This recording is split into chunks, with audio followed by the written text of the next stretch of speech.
it didn't work out. She was never able to scale. Yeah. Is that the industry? Yeah. Yes. That's new. You're right. But her and I had coffee right before the pandemic. Yeah. And she's like, do you want to do like a Sugarlump 2? I'm like, no way. I can barely handle Sugarlump 1. Yeah. But what I learned from her is that she found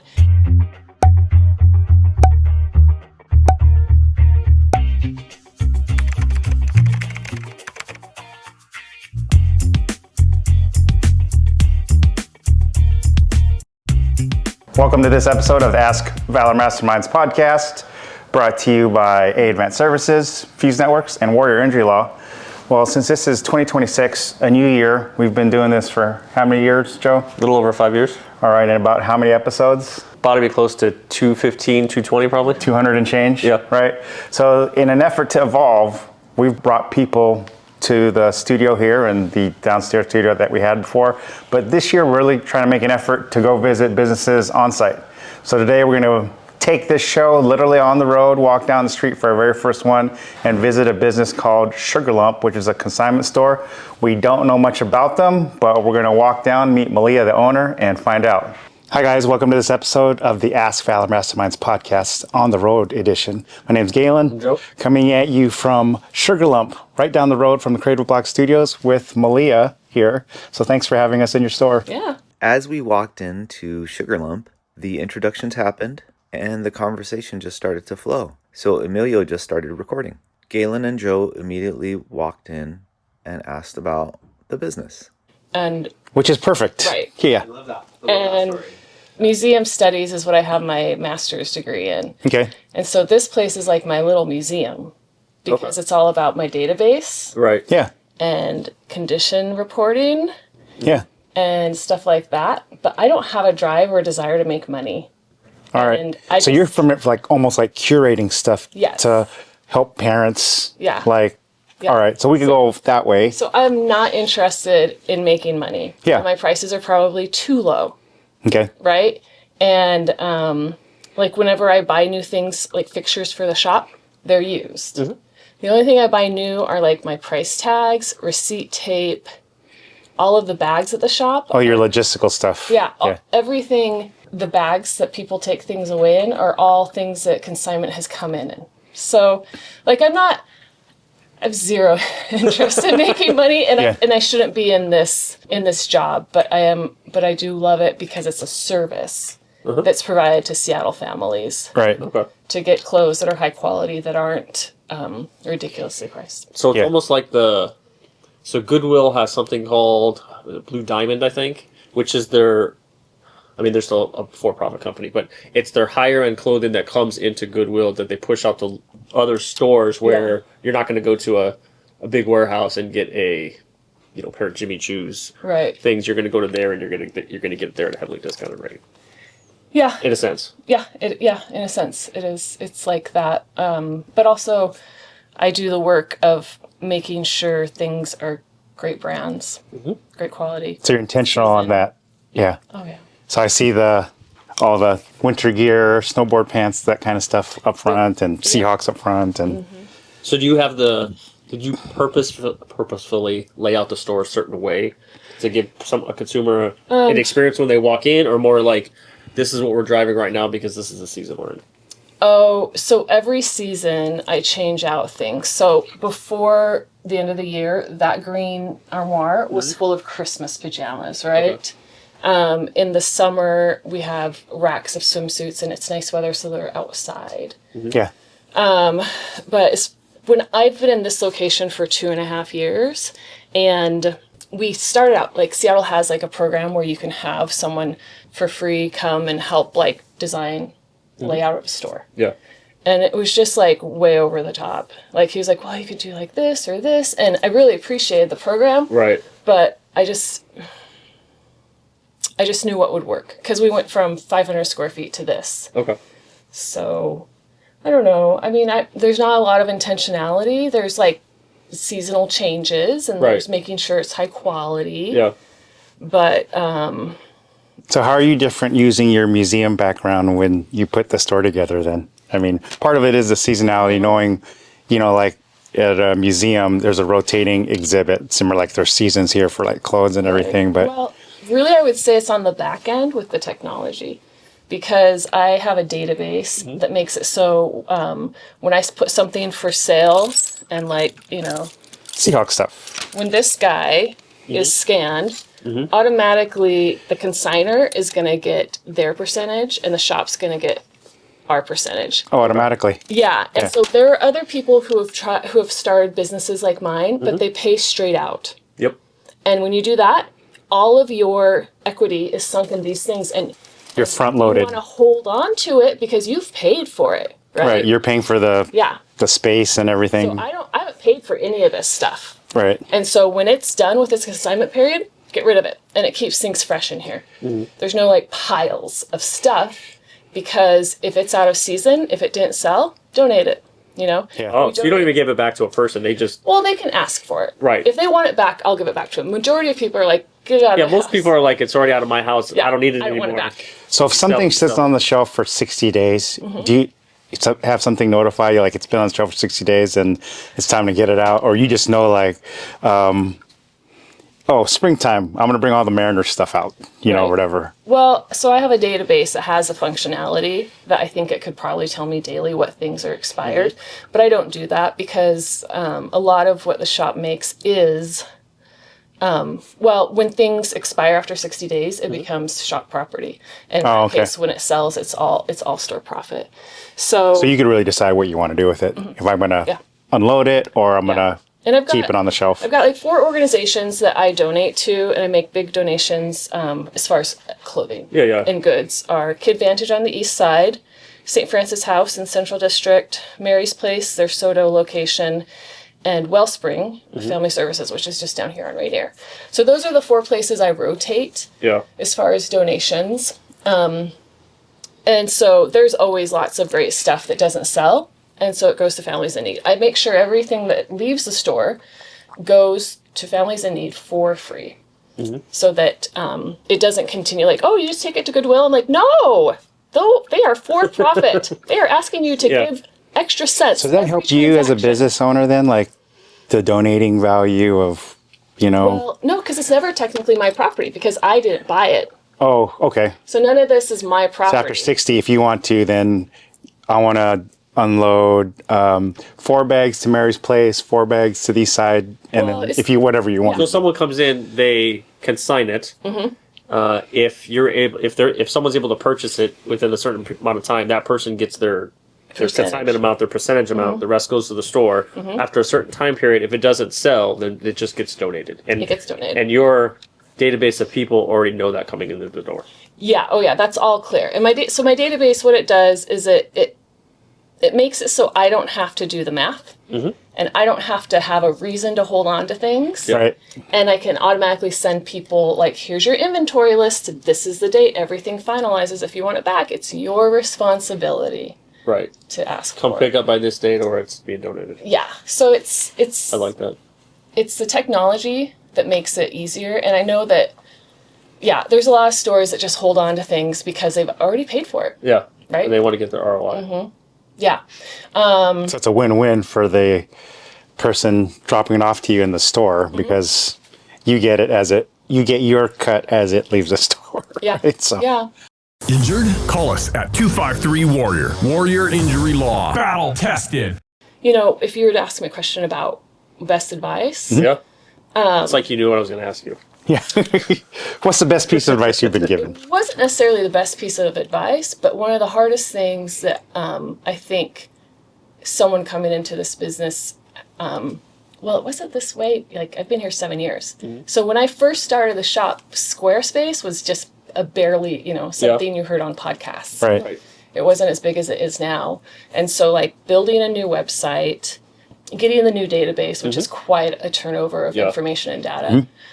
All of that were like the hard steps. Yeah. And moving to a new location. Right. So I've done all 3 of those things that are really the hardest thing, in my opinion, for a consignment store.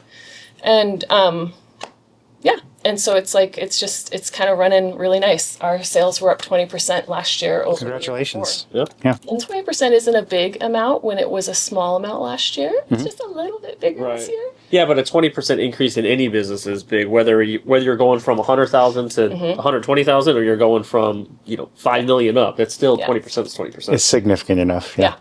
Marketing matters. Growth matters more. This episode is powered by our sponsor, Fuse Networks. 78% of ransomware demands start right here in the office. How are you protecting your business internally and externally against cybercrime? Call Fuse Networks, your local Seattle IT experts at 206-701-6040 for a complimentary vulnerability assessment to see where your business risks are and help your company fight cybercrime. So what do you see as the trends for your business? Have you noticed any trends? Is it in terms of size of kids' clothes, a particular type of clothes that you see that your customers are asked, like, can you let me know when you get this in? What are those things that people want? Well, so juniors is what I call anything over like kid size 12 and up. And that's a new area that I've kind of come into, and it's sort of still in its testing phase, because I've got consigners who bring in like brand new, beautiful athletic wear, like hoodies and sweats from Nike and all the fancy brands, right? Yeah. And so I have a list of consigners who have older children that are male. They're like, hey, this batch just came and dropped, and so there's that's something new, and I'm not sure I'm going to keep doing juniors forever, because it is harder to, like, if I took all of the adult brands, that's really hard, whereas with kids brands I have like the 50 or odd so that I know are the good brands. Right. The other thing that people probably would love if I did was put things for sale online. That said, I would have to double the price because of all the labor required. Correct. To photograph it, post it, mail it, communicate, all of that stuff. And if your resale items are only like $4 less than brand new, It's not, you're upside down. yeah. Right. Yeah. And so I know that people would love it if like it was like a Poshmark and everything was online, but I just can't do that. Yeah. But if most of your stuff in yours for little kids, that makes sense, because at a young age you're growing so fast and you're going in between sizes so fast, and like the juniors, the 12 and older, you get to a point to maybe you stop growing. Right. So it would stay in a store like this longer. So ideally you have a family of 4 that's aged from 4 to 12. Those 4 to 7-year-olds, they'll be repeat customers for a longer time, maybe, than the juniors phasing out to you're 13, you got your growth spurt, now you're buying adult stuff. You're not in a kid's store anymore, right? So Yeah. Did you guys ever hear of Kids on 45th? no. Okay. Kids on 45th was a store that was around for like 30 years on 45th and in Wallingford. Okay. And it was, it just run by a lady for years and years and years. And it was more or less this model. And then it was purchased. She wanted to retire. So it was purchased by a young entrepreneur who would be interested to see what she's doing now, because she had done a number of different projects. She's like a serial entrepreneur. But she got investment backing to turn it into a subscription company. Oh. With all used clothes. So you sign up for a subscription, your size, season, gender, and you get things in there like $1 or $2 each, averaged out. And it didn't work out. She was never able to scale. Yeah. Is that the industry? Yeah. Yes. That's new. You're right. But her and I had coffee right before the pandemic. Yeah. And she's like, do you want to do like a Sugarlump 2? I'm like, no way. I can barely handle Sugarlump 1. Yeah.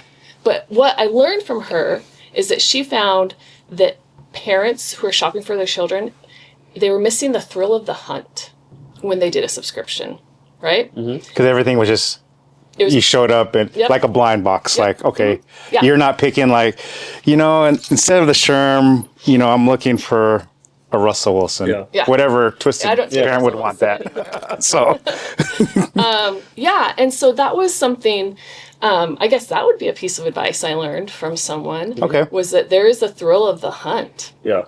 And so it's that endeavor folded. So basically it's like Stitch Fix. Or whatever the other, like I did Stitch Fix for a while.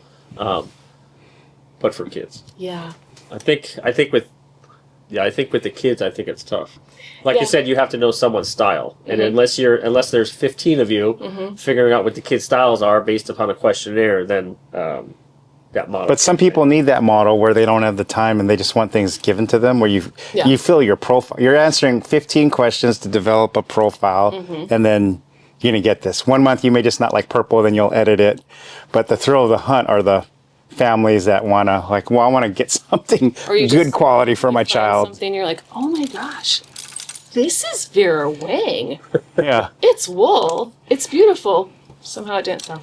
Right. But there's beautiful things. Yeah. And it's the thrill of the hunt is what she told me was really what she feels was missing in her business model. Oh, it's interesting insight, though. Mm-hmm. Yeah. So if you could tell our audience one piece of advice for them about starting a business, what would it be? I don't know. Because I bought the business ready-made. So I'm the 5th owner. Okay. Over 25 years. So do you think it's potentially easier to purchase a business that's already set up than it is to start from new? I think it'd be easier to purchase a ready-made business, especially with Sugarlump, because it's about reputation. We've been around for so long. Yeah. And we're known for being like the high quality, the nice consignment store. And so I can tell you about another consignment store that didn't make it. Yeah. So it's called the Power Petite, a play on Power Elite. Okay. It was down in Madison Valley, and she focused on like high-end kids' clothes, like Burberry and Montclair and Ultra high-end, yeah. And again, That only reaches a certain niche of people. right, but she's like, going after people who are really into luxury wear for their children. The neighborhood where they're located. So. Right. Well, she did the same thing she listed everything online. The website and the manpower needed to load all of those. Things were only a few bucks less than if you bought them brand new on sale. Yeah. And so she didn't last either. So it's about like finding the people where they are and where they're willing to pay. Hey, real quick, pause 1 sec. Let's give a shout out to one of our sponsors. All right, hold on. A Advanced Services. They deal with septic, drain fields, drain cleaning, electrical, and construction. Committed to providing outstanding customer experiences. They ensure top quality services customized to your needs. As a family-owned business, they take pride in delivering reliable and personalized septic solutions you can trust. That's straight from their website. Your trusted septic partner since 2006. Let me ask you something. So what was it that made you buy the business? Was it a long process or something like on a whim, like, I feel like buying a business this year, No, I was working for the last 2 owners. Okay. I've been connected with Sugarlump since I was pregnant with my first child. So I worked for the last 2 owners, and once my second child was in preschool and I had a little bit more time during the day, I was asked if I could work 1 shift a week. And then I called to say, hey, I'm going to have to change my shift for the week because I'm taking my son to XYZ appointment from now on. And she's like, okay. And then she's like, well, I wasn't going to tell anyone, but I have to sell the shop. And so I was like, oh, well, I've always wanted to buy Sugarlump. And I hadn't. I'd never thought of that. Never in a second. But it came out of my mouth in that moment. And it happened. Because my husband was ready to transition from his career. Yeah. And so we switched. Okay. Yeah, but Nice. I would take a job at Costco or Amazon in a minute that had benefits, insurance, and some stability. But I do love the people I work with and work for. Nice. Do you know the story behind the name, how the owners came up with Sugarlump? I think I do. Do you mind sharing it with our audience? Okay, so long as your audience is small. Because it's not my story. Right. Yeah. The third owner of Sugarlump, or if you think of it, the first owner of Sugarlump, because it rebranded from the Pregnant Paws to Sugarlump. Okay. Okay. It's always been the same idea, considered for kids and maternity. So the previous two owners back, when she changed the branding to Sugarlump, I believe it was her childhood nickname from her father. He called her Sugarlump. Oh, kind of cool. So it's really sweet. And I think that's it, where it came from. I could be wrong. I think I saw once upon a time a comment somewhere online. That's a great childhood nickname or something to that effect. Yeah. All right. Yeah. We'll go with it. Yeah. Yeah. What is your most favorite item that you've seen come through here and sell? That's hard. Is it something that you can't find anywhere because it's not made anymore, or is it something that It's your choice. I know? Well, my favorite thing at the moment is my bunny lamp. This is a lamp that I got from a consigner. She brought it into consign, and she got it from a friend who got it in Europe. Okay. It's Details crazy on that. yeah, Ico is the name. And when she It looks like those precious moments style. It does, yeah. Well, when she got it, it was only wired for European. Oh, 220. Yeah. And so she had someone just put a whole bunch of fairy lights in it, and it just didn't like give it its full The potential. glow, yeah. So it turns out in that elapsing time, you can buy the correct insert now for it that's US wired. Oh, And 110. so now it can live in its full glory, and I can tell people it's my spirit animal and not for sale. Well, That there you actually go. reminds me of like, I mean, I grew up in the 80s, so that's something I would remember seeing you'd see something like that back in the day. Yeah. I think of- all of your trends. I think of the Velveteen Rabbit, so. Yeah. And the nice thing is it's actually a really expensive product from Europe. But I love that I got to kind of rehab it. And you know, the mom who brought it in, she got paid. And I bought it, and I got to pay for the new, insides of it. Yeah, that's my favorite item right now. Will you ever sell your spirit animal? No. No. Or best offer. What's the best offer out there? No, someone else can go find it for $100. Let me ask you something else. So you mentioned why you do this is more like a passion, but can you identify the greatest moment you've had being a business owner so far of Sugarlump? Was there a singular moment that, and it's usually, when I ask this question to other businesses, it's not like the biggest transaction. It's usually the smallest, kind of most random thing that sticks with you as an entrepreneur. Is there a moment like that for you since owning the shop? There was one mom last year who had a child who was born with, I think it's hip dysplasia. Okay. And so she had to have a surgery shortly after birth. And she needed like some sort of a pair of pants that were like really wide or something like that. I don't remember what it was. But she asked me about that. I looked through everything. What do we have? I was like, I don't have anything. I'm sorry. And then I went back to work, and the next bag I opened had something that was perfect for her. So I just called her, like, come back. She was on the sidewalk, and she came back and got them. So that was kind of like a really nice timing situation. But the best day ever is probably being interviewed by you. Oh, thank you. You could be next. Any business owner out there. And then, Malia, how do we, do you want to give your address? Do you have social medias? Well, you can find Sugarlump in the Mount Baker Ridge neighborhood. We're at 3107 South Day Street. My Instagram is Sugarlump Shop. Okay. And I post things there, but usually they're teasers, like come to the store and see what else I have. Gotcha. Nice. So you can't necessarily, you can sometimes buy things from the social media, but yeah, it's a tiny social media presence. I mean, I like it. You're enticing them to give them a sneak peek of maybe it's going up the dress, stopping, and then you want to see more coming to the store. Thank you. Malia, thank you so much. You're welcome. Yeah. Yeah. Thank you so much. Good shot. Well, on behalf of our sponsors, A Advanced Services, Fuse Networks, and Warrior Injury Law, my name is Galen. Joe? Thanks everyone for tuning in this episode of the Ask Valor Masterminds podcast.